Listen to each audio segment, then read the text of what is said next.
चलिए रिवाइज कीजिए 15.1.4 growth rates को। बताइए ग्रोथ रेट किसको टर्म्ड किया जाता है?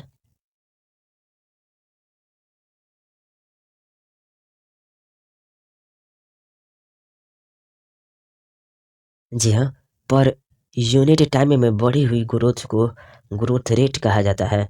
इसलिए ग्रोथ रेट को मैथमेटिकली एक्सप्रेस किया जा सकता है। जी हाँ, पर यूनिट टाइम में बढ़ी हुई ग्रोथ को ग्रोथ रेट कहा जाता है।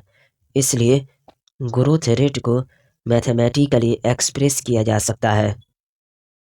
एक ऑर्गेनिज्म या उसके ऑर्गेन्स कई तरीके से अधिक सेल्स प्रोड्यूस कर सकता है। ग्रोथ रेट एक इंक्रीमेंट शो करता है जो क्या क्या होता है?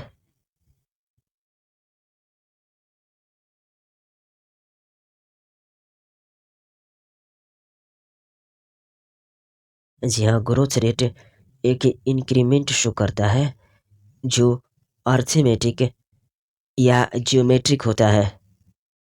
फिगर 15.4 में अरिथमेटिक और जियोमेट्रिक ग्रोथ को दिखाया गया है। इस फिगर को कम से कम 30 बार अपने नोटबुक में बनाकर याद कर लीजिए। बताइए स्टेज ड्यूरिंग एम्ब्रियो डेवलपमेंट में किस तरह का ग्रोथ होता है?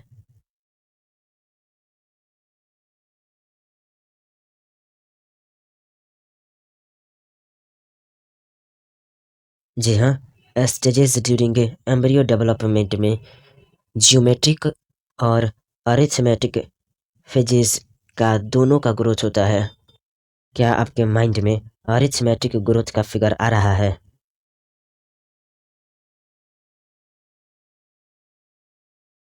जियोमेट्रिक ग्रोथ का figure? Stages during embryo development showing geometric and arithmetic phase का फिगर। और इस फिगर में सेल्स कैपेबल ऑफ डिवीजन की labelling and cells that lose capacity to divide.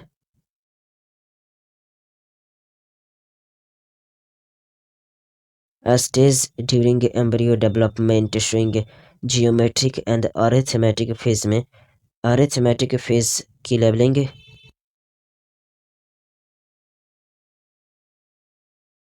इस फेज में geometric phase all cells divide की labelling. Zygote divide की labelling. चलिए हम लोग अरिथमेटिक ग्रोथ को डिस्कस कर लेते हैं। बताइए अरिथमेटिक ग्रोथ में क्या होता है?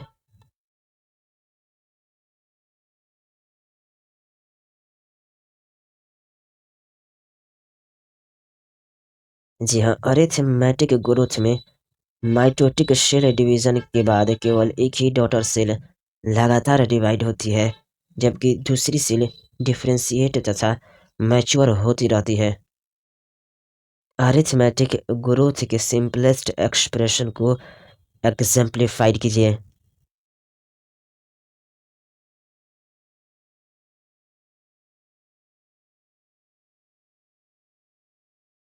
जी हाँ, अरिथमेटिक ग्रोथ के सिंपलेस्ट एक्सप्रेशन को एक कांस्टेंट रेट से होने वाले रूट इलोंगेशन द्वारा एग्जाम्प्लीफाइड किया जाता है। जी हाँ, अरिथमेटिक ग्रोथ के सिंपलेस्ट एक्सप्रेशन को एक कांस्टेंट रेट से होने वाले रूट इलोंगेशन द्वारा एग्जाम्प्लीफाइड किया जाता है। फिगर 15.5 में ऑर्गन की लेंथ तथा टाइम की अगेंस्ट प्लॉट को ड्रॉ कीजिए और बताइए किस तरह का कर्व प्राप्त होता है।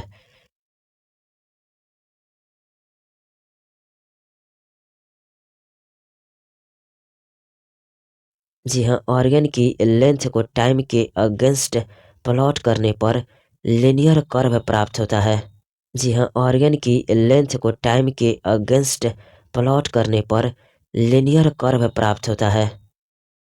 ऑर्गन की लेंथ को टाइम के अगेंस्ट प्लॉट करने पर लिनियर कर्व प्राप्त होता है। इसे मैथमेटिकली किस रूप में एक्सप्रेस कर सकते हैं?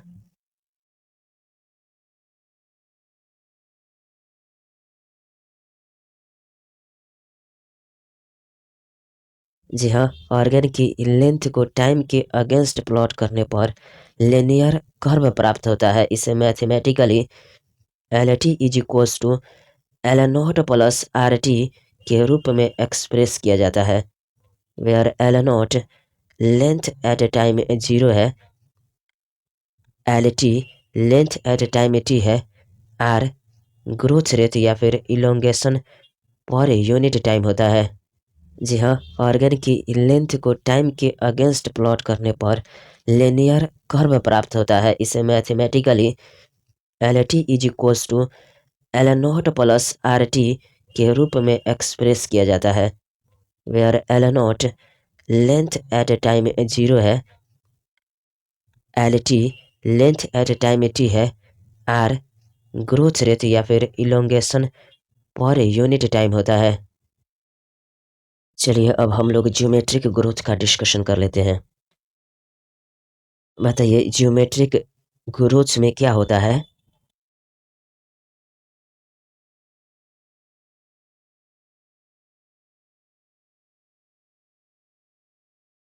जी हाँ, ज्योमेट्रिक ग्रोथ में in most system initial growth slow होता है जिसको लैग फेज कहते हैं, और यह इंक्रीजेस होता है rapidly thereafter at an exponential rate, यानी कि लॉग और एक्सपोनेंशियल फेज कहते हैं इसे। जी हाँ, मोस्ट ऑफ द सिस्टम में इनिशियल ग्रोथ स्लो होती है जिसको लैग फेज कहते हैं। इस लैग फेज के बाद यह एक्सपोनेंशियल रेट में तेजी से बढ़ती है जिसको लॉग या एक्सपोनेंशियल फेज कहते हैं। ज्योमेट्रिकल ग्रोथ में सेल डिवीजन के बारे में बताइए। क्या खास होता है ज्योमेट्रिकल ग्रोथ में सेल डिवीजन में?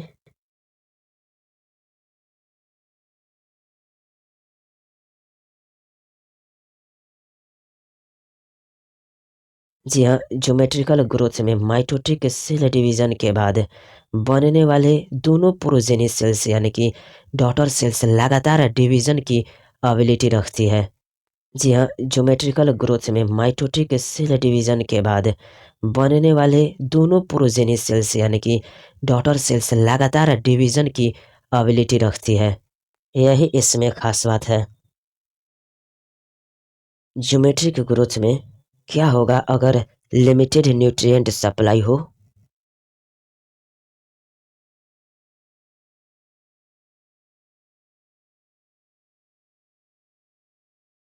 जी हाँ, ज्योमेट्रिक ग्रोथ में एक लिमिटेड न्यूट्रिएंट सप्लाई के साथ ग्रोथ स्लो हो जाती है और स्टेशनरी फेज को प्राप्त करती है। जी हाँ, ज्योमेट्रिक ग्रोथ में एक लिमिटेड न्यूट्रिएंट सप्लाई के साथ ग्रोथ स्लो हो जाती है और स्टेशनरी फेज को प्राप्त करती है। ज्योमेट्रिक ग्रोथ में यदि हम प्लॉट करें the parameter of growth against time को, तो अब एक टिपिकल किस शेप्ड का ग्राफ मिलेगा?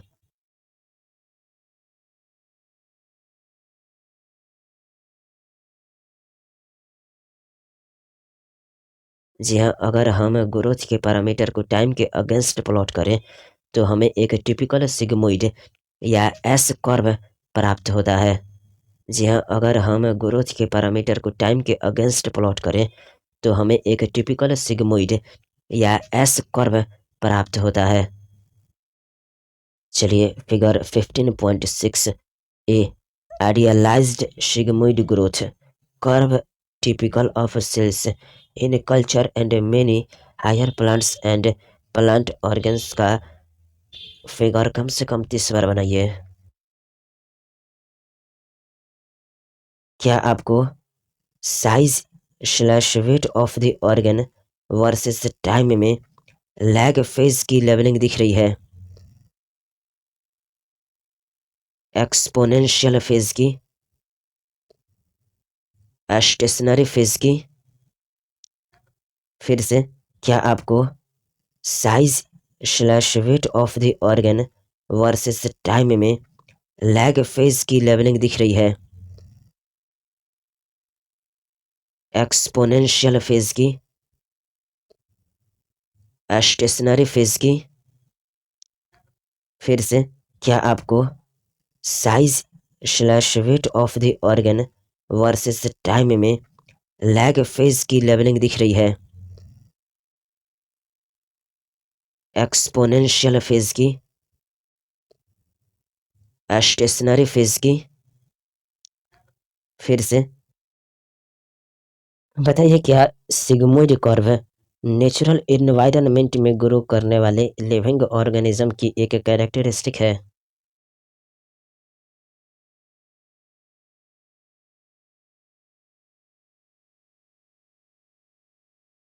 जी हाँ, सिग्मोइड कर्व नेचुरल एनवायरनमेंट में ग्रो करने वाली लिविंग ऑर्गेनिज्म की एक कैरेक्टरिस्टिक होती है।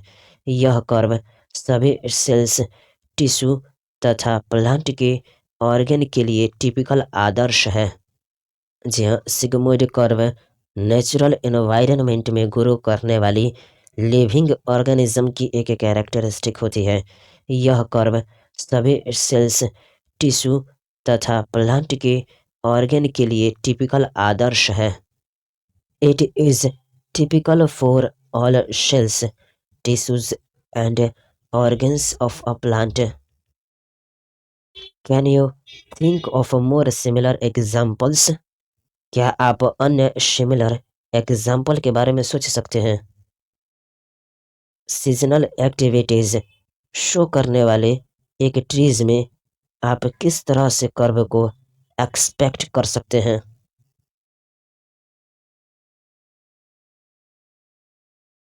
चलिए, एक्सपोनेंशियल ग्रोथ को एक्सप्रेस करने वाले मैथमेटिकल एक्सप्रेशन को बताइए।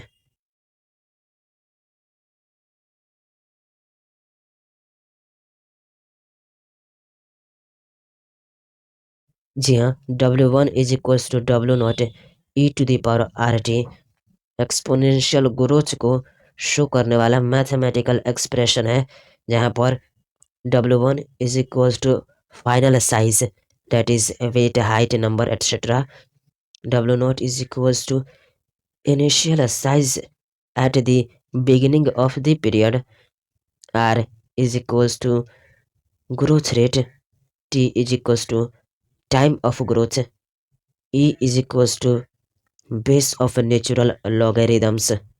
जी हाँ, W1 is equals to W0 e to the power RT exponential growth को शो करने वाला मैथमेटिकल एक्सप्रेशन है, जहाँ पर W1 is equals to final size, that is weight, height, number, etcetera. W0 is equals to initial size at the beginning of the period. R is equals to growth rate. T is equals to time of growth. E is equals to base of natural logarithms. यहाँ R क्या होता है?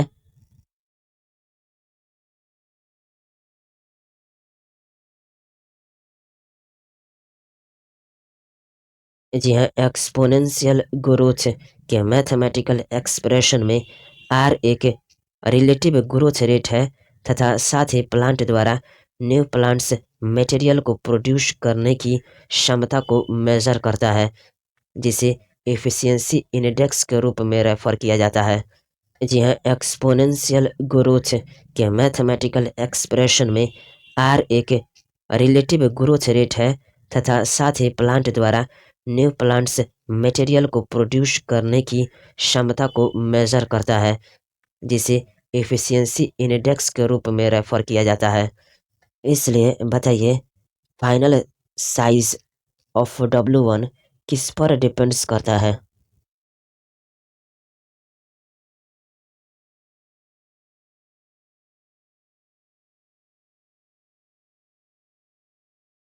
जी हाँ, exponential growth के mathematical expression में are एक relative growth rate है तथा साथ ही प्लांट द्वारा न्यू प्लांट्स मटेरियल को प्रोड्यूस करने की क्षमता को मेजर करता है, जिसे एफिशिएंसी इंडेक्स के रूप में रेफर किया जाता है।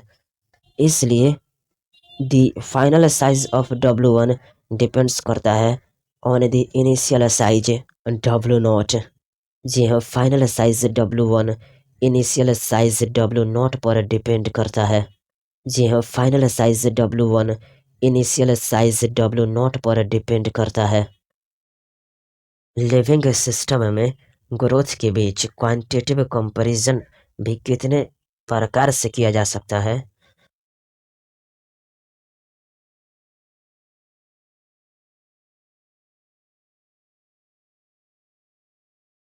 जी हाँ, लिविंग सिस्टम की ग्रोथ के बीच क्वांटिटेटिव कंपैरिजन भी दो प्रकार से किया जा सकता है। फर्स्ट, पर यूनिट टाइम पर टोटल ग्रोथ का कंपैरिजन तथा मेजरमेंट अब्सोल्यूट ग्रोथ रेट कहलाता है। सेकंड, पर यूनिट टाइम पर गिवन सिस्टम की ग्रोथ का एक्सप्रेशन कॉमन बेसिस जैसे पर यूनिट इनिशियल पैरामीटर पर करना रिलेटिव ग्रोथ कहलाता है। जी हाँ, लिविंग सिस्टम की ग्रोथ के बीच क्वांटिटेटिव कंपैरिजन भी दो प्रकार से किया जा सकता है। फर्स्ट, पर यूनिट टाइम पर टोटल ग्रोथ का कंपैरिजन तथा मेजरमेंट अब्सोल्यूट ग्रोथ रेट कहलाता है। सेकंड, पर यूनिट टाइम पर गिवन सिस्टम की ग्रोथ का एक्सप्रेशन कॉमन बेसिस जैसे पर यूनिट इनिशियल पैरामीटर पर करना रिलेटिव ग्रोथ कहलाता है। बताइए अब्सोल्यूट ग्रोथ किसको कहते हैं?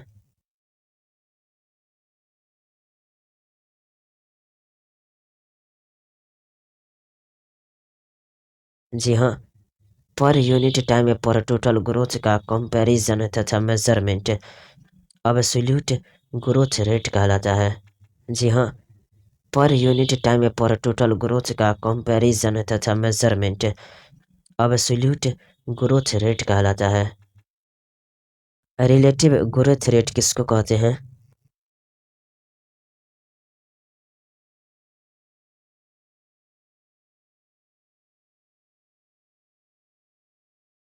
जी हाँ, पर यूनिट टाइम पर गिवन सिस्टम की ग्रोथ का एक्सप्रेशन कॉमन बेसिस जैसे पर यूनिट इनिशियल पैरामीटर पर करना रिलेटिव ग्रोथ कहलाता है।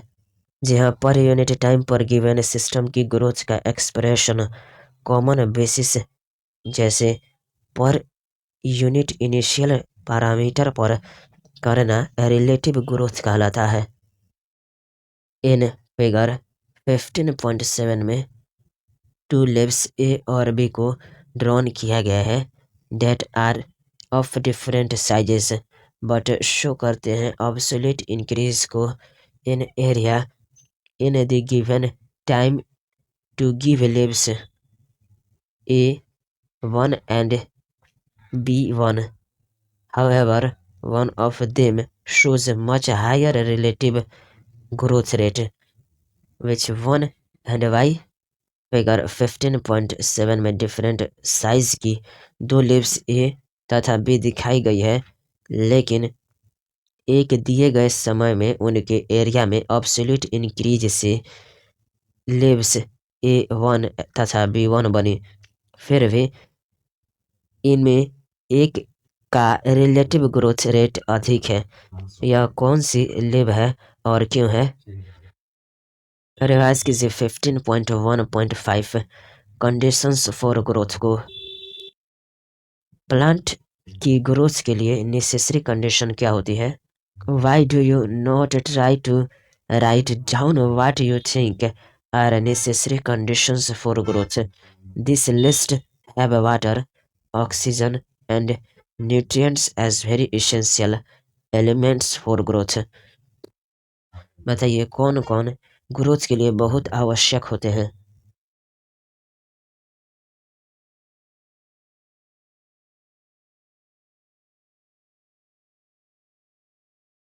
जी हाँ, वाटर, ऑक्सीजन तथा न्यूट्रिएंट्स ग्रोथ के लिए बहुत ही आवश्यक होते हैं। जी हाँ, वाटर, ऑक्सीजन तथा न्यूट्रिएंट्स ग्रोथ के लिए बहुत ही आवश्यक होते हैं। चलिए वाटर के बारे में डिस्कस कर लेते हैं। बताइए प्लांट ग्रोथ में वाटर क्यों इम्पोर्टेंट होता है?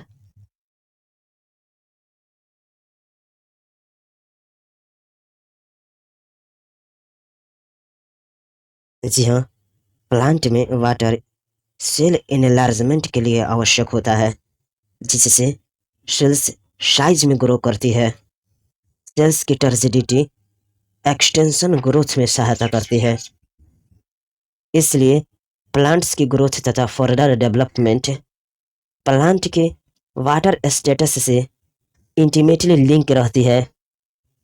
ग्रोथ के लिए आवश्यक एंजाइम्स की एक्टिविटीज के लिए वाटर एक मीडियम प्रदान करता है।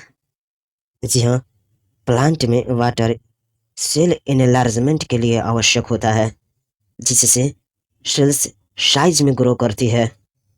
सेल्स की टर्जिडिटी एक्सटेंशन ग्रोथ में सहायता करती है। इसलिए प्लांट्स की ग्रोथ तथा फर्दर डेवलपमेंट प्लांट के वाटर स्टेटस से इंटीमेटली लिंक रहती है। ग्रोथ के लिए आवश्यक एंजाइम्स की एक्टिविटीज के लिए वाटर एक मीडियम प्रदान करता है। बताइए, प्लांट में क्या वाटर सेल एनलार्जमेंट के लिए आवश्यक होता है, जिससे सेल्स साइज में ग्रो करती है?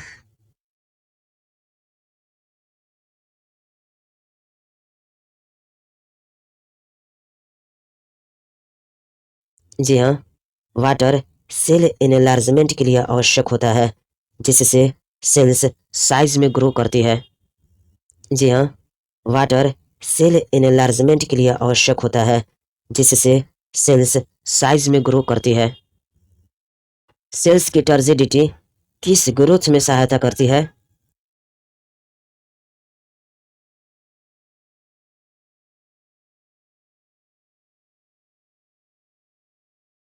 जी हाँ, सेल्स की टर्जिडिटी एक्सटेंशन ग्रोथ में सहायता करती है। जी हाँ, सेल्स की टर्जिडिटी एक्सटेंशन ग्रोथ में सहायता करती है। बताइए, क्यों प्लांट की ग्रोथ तथा फर्दर डेवलपमेंट के लिए प्लांट की वाटर स्टेटस से इंटीमेटली लिंक रहती है?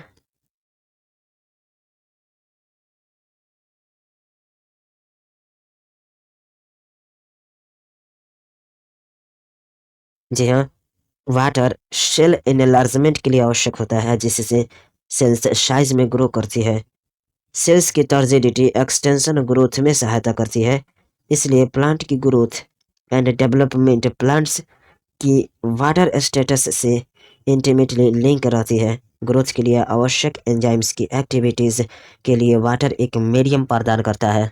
जी हाँ, वाटर सेल एनलार्जमेंट के लिए आवश्यक होता है, जिससे सेल्स साइज में ग्रो करती है। सेल्स की टर्जिडिटी एक्सटेंशन ग्रोथ में सहायता करती है। इसलिए प्लांट की ग्रोथ एंड डेवलपमेंट प्लांट्स की वाटर स्टेटस से इंटीमेटली लिंक रहती है। ग्रोथ के लिए आवश्यक एंजाइम्स की एक्टिविटीज के लिए वाटर एक मीडियम प्रदान करता है। बताइए, प्लांट ग्रोथ में ऑक्सीजन क्या करता है?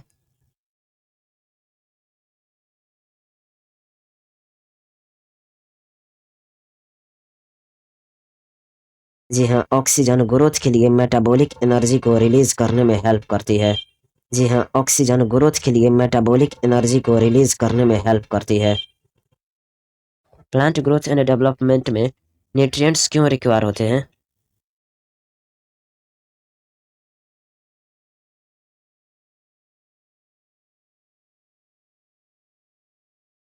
जी हाँ, मैक्रो तथा माइक्रो एसेंशियल एलिमेंट प्रोटोप्लाज्म के सिंथेसिस के लिए आवश्यक होते हैं तथा ये एनर्जी के सोर्स होते हैं। इसलिए ये ग्रोथ में एंड डेवलपमेंट में रिक्वायर्ड होते हैं। जी हाँ, मैक्रो तथा माइक्रो एसेंशियल एलिमेंट प्रोटोप्लाज्म के सिंथेसिस के लिए आवश्यक होते हैं तथा ये एनर्जी के सोर्स होते हैं। इसलिए ये ग्रोथ में एंड डेवलपमेंट में रिक्वायर्ड होते हैं। इसके अलावा every organism has an optimum temperature range best suited for its growth. मतलब प्लांट की ग्रोथ के लिए ऑप्टिमम टेम्परेचर आवश्यक होता है। इस रेंज से डेविएट होने पर पौधे का सर्वाइवल कठिन हो सकता है। इस टेम्परेचर रेंज में किसी प्रकार का डेविएशन पौधे के सर्वाइवल के लिए हानिकारक हो सकता है, यानी कि डेट्रीमेंटल हो सकता है। Are you agree with this?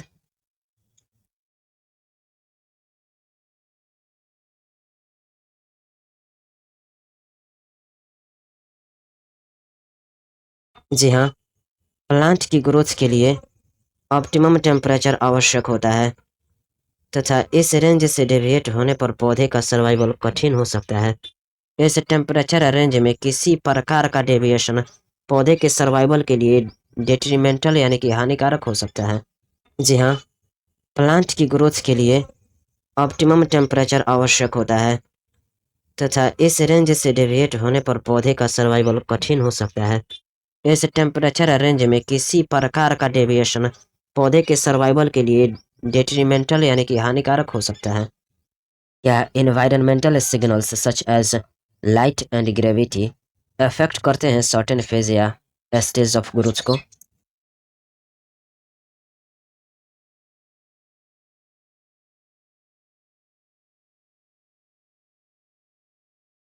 जी हाँ, environmental signals such as light and gravity भी अफेक्ट करते हैं सर्टेन फेजेस या स्टेज ऑफ ग्रोथ को इन प्लांट्स। जी हाँ, environmental signals such as light and gravity भी अफेक्ट करते हैं सर्टेन फेजेस या स्टेज ऑफ ग्रोथ को इन प्लांट्स। चलिए रिवाइज कीजिए 15.2 डिफरेंशिएशन, डी डिफरेंशिएशन एंड रीडिफरेंशिएशन को। डिफरेंशिएशन क्या कहलाता है, एग्जाम्पल के साथ बताइए।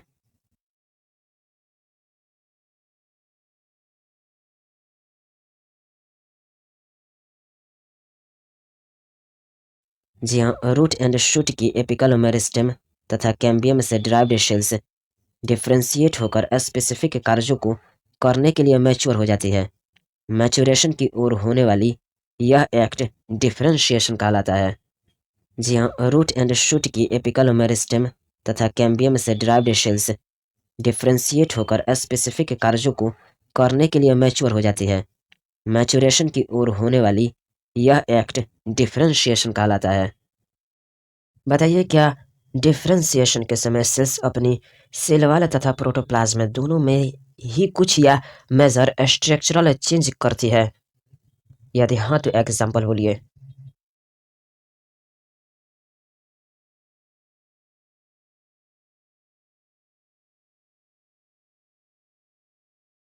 जी हाँ, डिफरेंशिएशन के समय सेल्स अपनी सेल वाल तथा प्रोटोप्लाज्म दोनों में ही कुछ या मेजर स्ट्रक्चरल चेंज करती है। एग्जाम्पल के लिए, ट्रैकियरी एलिमेंट को बनाने में सेल्स अपने प्रोटोप्लाज्म को लूज कर देती है। जी हाँ, डिफरेंशिएशन के समय सेल्स अपनी सेल वाल तथा प्रोटोप्लाज्म दोनों में ही कुछ या मेजर स्ट्रक्चरल चेंज करती है। एग्जाम्पल के लिए, ट्रैकियरी एलिमेंट को बनाने में सेल्स अपने प्रोटोप्लाज्म को लूज कर देती है। बताइए, क्या ये very strong elastic lignocellulosic secondary cell wall को भी डेवलप करते हैं, जो एक्सट्रीम टेंशन पर भी वाटर को लॉन्ग डिस्टेंस तक ले जाता है?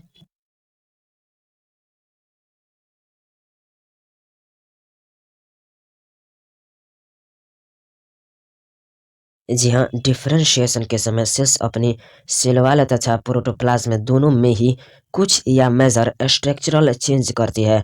एग्जाम्पल के लिए, ट्रैकियरी एलिमेंट को बनाने में सेल्स अपने प्रोटोप्लाज्म को लूज कर देती है।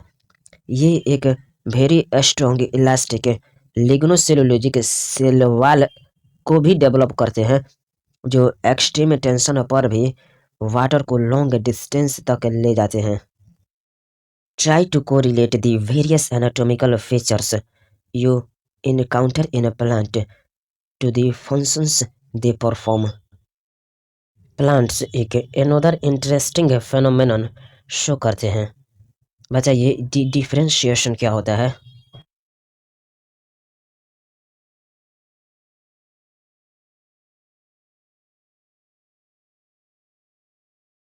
जी हाँ, कुछ विशेष कंडीशंस में लिविंग डिफरेंशिएटेड सेल्स दोबारा से डिवीजन की कैपेसिटी को प्राप्त कर लेती है।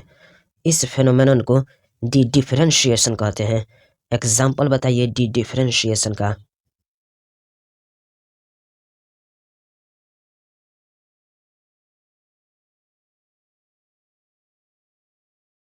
जी हाँ, कुछ विशेष कंडीशंस में लिविंग डिफरेंशिएटेड सेल्स दोबारा से डिवीजन की कैपेसिटी प्राप्त कर लेती है। इस फेनोमेनन को डी डिफरेंशिएशन कहते हैं। For example fully differentiated parenchyma sales से मेरिस्टेम्स जैसे इंटरफेसिकुलर कैम्बियम तथा कॉर्क कैम्बियम का बनना। जी हाँ, कुछ विशेष कंडीशंस में लिविंग डिफरेंशिएटेड सेल्स दोबारा से डिवीजन की कैपेसिटी प्राप्त कर लेती है। इस फेनोमेनन को डी डिफरेंशिएशन कहते हैं। For example fully differentiated parenchyma sales से मेरिस्टेम्स जैसे इंटरफेसिकुलर कैम्बियम तथा कॉर्क कैम्बियम का बनना। डी डिफरेंशिएटेड सेल्स डिवाइड होकर क्या प्रोड्यूस करती है?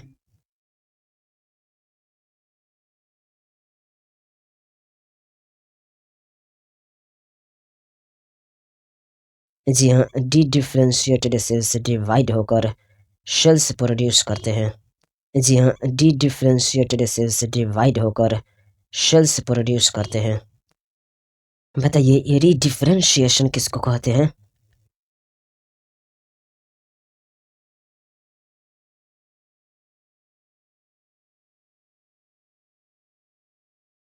जी हाँ, डी डिफरेंशिएटेड सेल्स के डिवीजन से बनी हुई सेल्स पुनः डिवाइड होने की क्षमता को खो देती है, लेकिन स्पेसिफिक कार्यों को करने के लिए मैच्योर हो जाती है। यह रीडिफरेंशिएशन कहलाता है। ओडी डाइकोटिलेडोनस प्लांट्स के कुछ टिश्यू की लिस्ट बनाएं जो रीडिफरेंशिएशन के प्रोडक्ट हो। आप ट्यूमर को कैसे डिस्क्राइब करेंगे?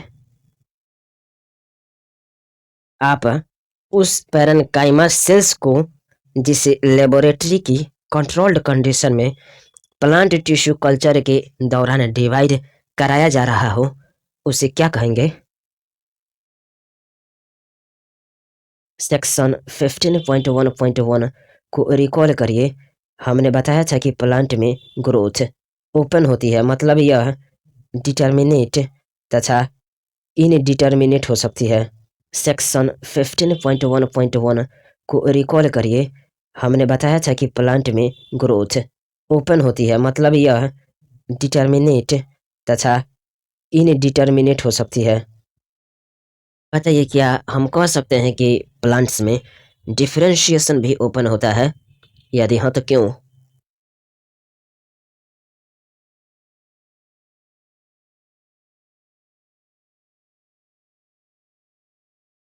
जी हाँ, हम कह सकते हैं कि प्लांट्स में डिफरेंशिएशन भी ओपन होता है क्योंकि इससे मेरिस्टेम से पैदा हुए टिश्यूज या सेल्स मैच्योर होने पर डिफरेंट स्ट्रक्चर्स तैयार करते हैं। जी हाँ, हम कह सकते हैं कि प्लांट्स में डिफरेंशिएशन भी ओपन होता है क्योंकि इससे मेरिस्टेम से पैदा हुए टिश्यूज या सेल्स मैच्योर होने पर डिफरेंट स्ट्रक्चर्स तैयार करते हैं। बताइए क्या सेल्स या टिश्यूज की मैच्योरिटी पर बनने वाला फाइनल स्ट्रक्चर भी अपने अंदर सेल्स की पोजीशन द्वारा डिटरमाइन किया जाता है? यदि हाँ तो एग्जाम्पल बताइए।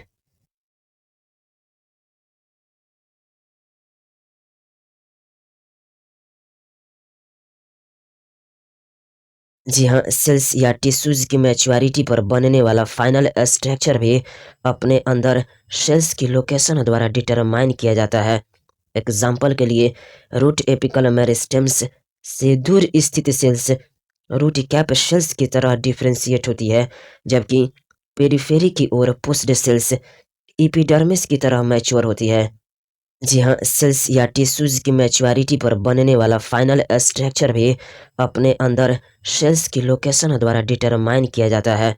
एग्जाम्पल के लिए रूट एपिकल मेरिस्टेम्स से दूर स्थित सेल्स रूट कैप सेल्स की तरह डिफरेंशिएट होती है, जबकि पेरिफेरी की ओर पुश्ड सेल्स एपिडर्मिस की तरह मैच्योर होती है।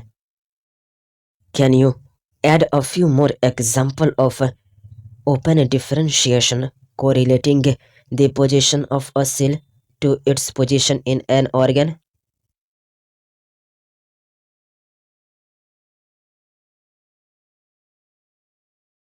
रिवाइज कीजिए 15.3 डेवलपमेंट को। बताइए टर्म डेवलपमेंट में क्या क्या इंक्लूड है?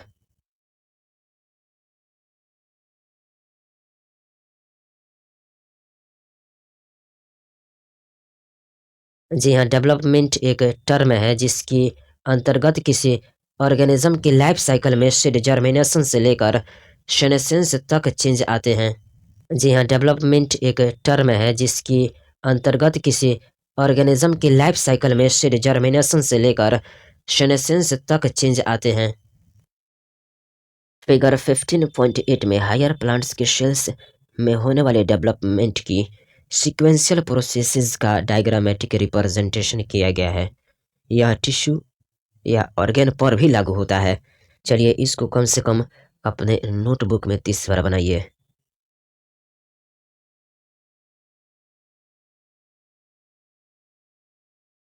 चलिए अब sequences of the development processes in a plant को कम से कम 10 बार बोलिए।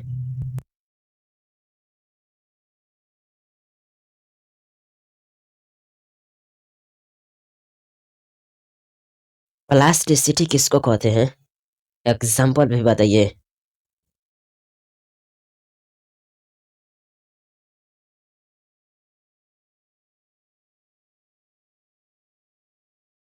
जी हाँ, पौधे इन्वायरमेंट को रिस्पॉन्स करने के लिए विभिन्न पाथवेज को फॉलो करते हैं या विभिन्न प्रकार के स्ट्रक्चर्स बनाने के लिए लाइफ के विभिन्न फेजेस को फॉलो करते हैं।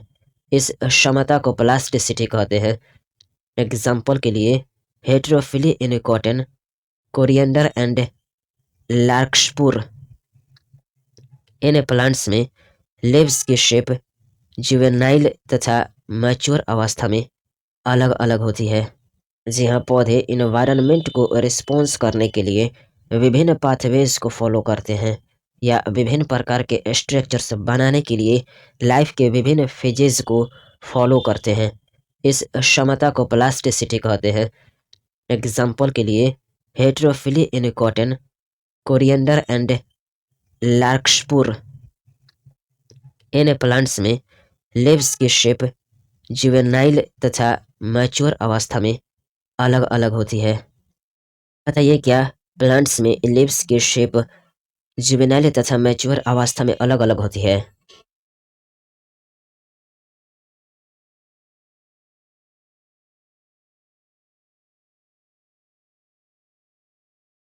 जी हाँ, प्लांट्स में लीव्स की शेप जुवेनाइल तथा मैच्योर अवस्था में अलग अलग होती है।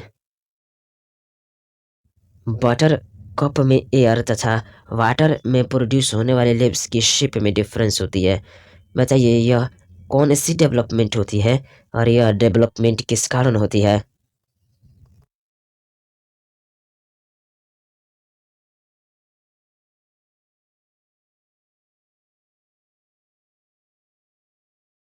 जी हाँ, बटर कप में एयर तथा वाटर में प्रोड्यूस होने वाली लीव्स की शेप में डिफरेंस होता है।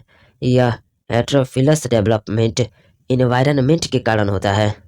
जी हाँ, बटर कप में एयर तथा वाटर में प्रोड्यूस होने वाली लीव्स की शेप में डिफरेंस होता है। यह हेटेरोफिलस डेवलपमेंट इन्वायरमेंट के कारण होता है। क्या हेटेरोफिली का यह फेनोमेनन प्लास्टिसिटी का एग्जाम्पल है?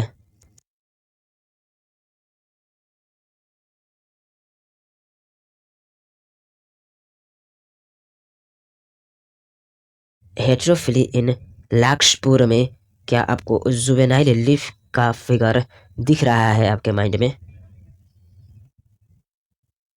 एडल्ट का? हेटेरोफिली इन लार्कस्पुर में क्या आपको जुवेनाइल लीफ का फिगर दिख रहा है आपके माइंड में? एडल्ट का? हेटेरोफिली इन लार्कस्पुर में क्या आपको जुवेनाइल लीफ का फिगर दिख रहा है आपके माइंड में? एडल्ट का? बटर कप में टेरेस्ट्रियल हैबिटेट का फिगर, वाटर हैबिटेट का फिगर। फिर से बटर कप में टेरेस्ट्रियल हैबिटेट का फिगर, वाटर हैबिटेट का फिगर। फिर से बटर कप में टेरेस्ट्रियल हैबिटेट का फिगर, वाटर हैबिटेट का फिगर। फिर से क्या प्लांट की लाइफ में ग्रोथ, डिफरेंशिएशन तथा डेवलपमेंट बहुत ही क्लोजली रिलेटेड इवेंट्स हैं।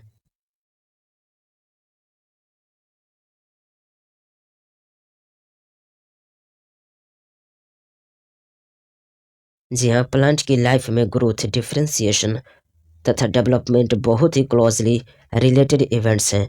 ग्रोथ व डिफरेंशिएशन के सम को क्या कहते हैं?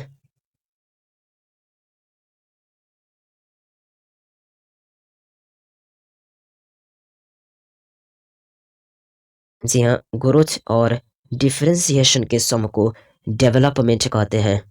जी हाँ, ग्रोथ और डिफरेंशिएशन के सम को डेवलपमेंट कहते हैं। जी हाँ, ग्रोथ और डिफरेंशिएशन के सम को डेवलपमेंट कहते हैं। बताइए, प्लांट्स में डेवलपमेंट यानी कि ग्रोथ एंड डिफरेंशिएशन दोनों किस के कंट्रोल में होता है?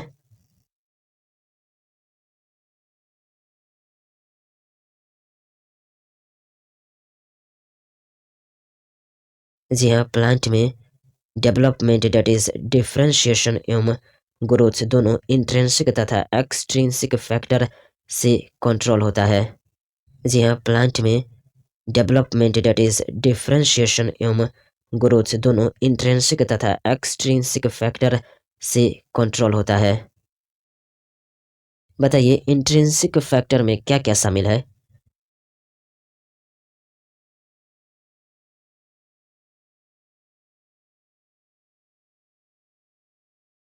जी हाँ, इंट्रिंसिक फैक्टर्स में इसमें इंट्रासेलुलर यानी कि जेनेटिक तथा इंटर सेलुलर फैक्टर्स यानी कि केमिकल्स जैसे कि पीजीआर शामिल हैं। जी हाँ, इंट्रिंसिक फैक्टर्स में इसमें इंट्रासेलुलर यानी कि जेनेटिक तथा इंटर सेलुलर फैक्टर्स यानी कि केमिकल्स जैसे कि पीजीआर शामिल हैं। बताइए, एक्सट्रिंसिक फैक्टर्स में कौन कौन शामिल हैं?